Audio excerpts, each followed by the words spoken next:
बिहार में पढ़ने वाले, बिहार के विद्यालयों में पढ़ने वाले मेरे प्रिय छात्रगण जो मेरे हृदय में बसते हैं, छात्राएं भी और विद्वान अध्यापकगण, शिक्षा विभाग के अधिकारीगण और जो लोग मुख्यमंत्री विद्यालय सुरक्षा कार्यक्रम के मुहिम में लगे हैं, उनको नमस्कार, उनका आभार।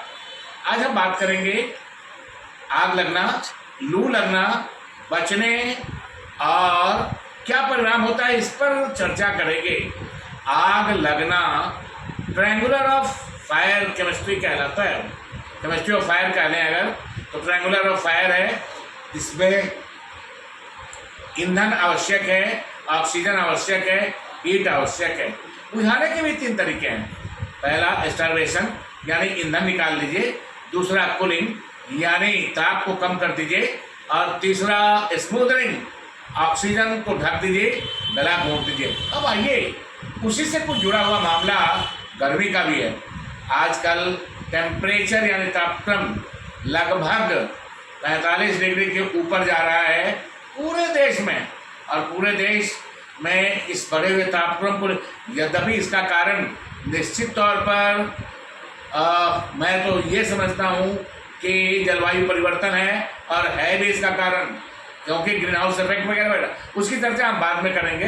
होता ये है कि हमारा शरीर हमेशा 37 डिग्री टेम्परेचर बनाए रखता है, इसीलिए पसीना निकलता है, और वातावरण से एडजस्ट करके हमारा शरीर 37 डिग्री के टेम्परेचर को मेंटेन करता है।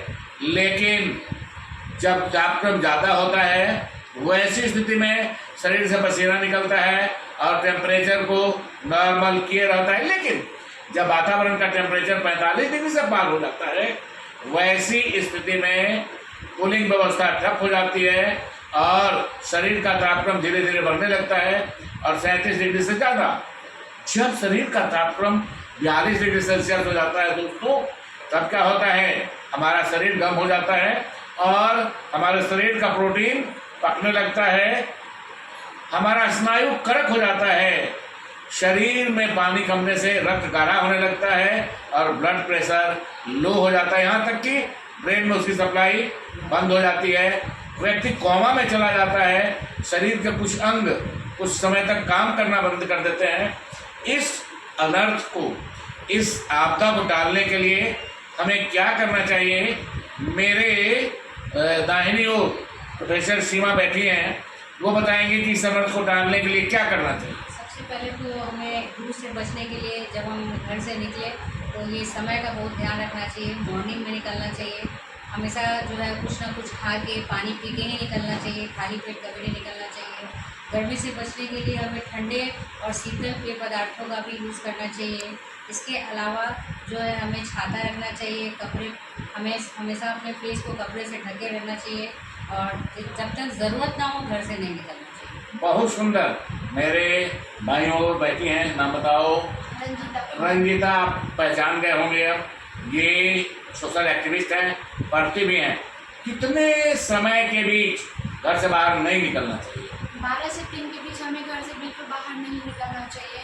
अगर हम निकलते हैं अपने बच्चों के साथ या अपने बड़ों के साथ, तो उनको ठंडे वस्त्र सर पे रख के निकलना चाहिए, और दिन में प्रत्येक दिन नॉर्मल व्यक्ति को 3 लीटर पानी का उपयोग करना चाहिए। ज़्यादा से ज़्यादा कितना हम पिए? ज़्यादा 6 से 8 लीटर। Very good. और कोशिश ये करनी चाहिए कि हम जहाँ रह रहे हैं उसको नम रखें, यानी अच्छा कुछ खाने पीने का भी है क्या? यस सर, बिल्कुल। अच्छा बेटे, क्या खाई थी आज? दिन में क्या खाई है आप? दिन में क्या खाई? शाम में? दोनों? शाम में कुछ खाया है आपने? खीरा। कस के बोलो। खीरा। खीरा खाई है। और क्या खाना चाहिए? लाल लाल क्या होता है? तरबूज। तरबूज। क्या कहते हैं अंग्रेजी में उसको? हिंदी में तरबूज कहते हैं, अंग्रेजी में वाटरमेलन। और क्या खाना चाहिए? यानी रसदार सब्जी और पत्तेदार सब्जी। कुछ और कहना चाहेंगे सीमा आप इस पर? हमें ज़्यादा नॉनवेज का यूज नहीं करना ये चाहिए, रही बात। मसालेदार सब्जियों का उपयोग नहीं करना चाहिए। ये हुआ। हमें साग सब्जियों को अपने भोजन में ज़्यादा से ज़्यादा उपयोग करना चाहिए। और भी कुछ करना चाहेंगी? ये पर्याप्त है। और बच्चे अगर स्कूल जा रहे हैं तो सूती कपड़े पहन कर जाएं, चटक रंग के कपड़े नहीं पहने, यही नहीं सिर ढक कर जाएं, और लौटे भी तो अध्यापकों को चाहिए कि उनके सिर को ढकवा कर ही वापस करें। धन्यवाद, बहुत बहुत धन्यवाद आपके अच्छे सुझाव से, और इन बच्चों रेशमा और देवांशी के विचार से बच्चे प्रभावित होंगे। बहुत बहुत धन्यवाद, बहुत बहुत आभार।